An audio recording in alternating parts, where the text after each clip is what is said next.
Olá, hoje trago-lhe mais dois verbos: avançar e recuar. Avançar e recuar.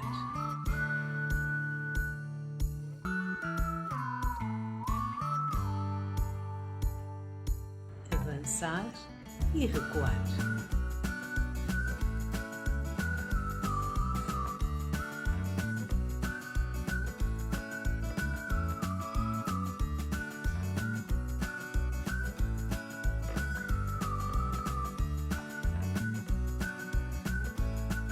Avançar e recuar.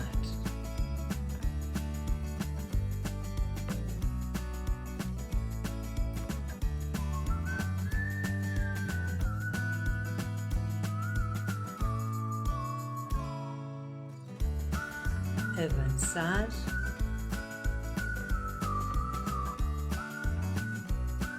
e recuar.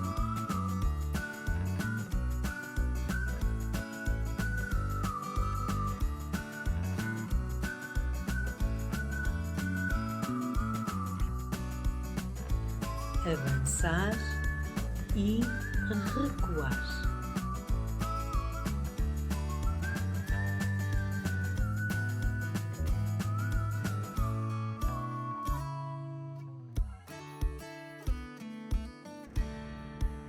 Até à próxima!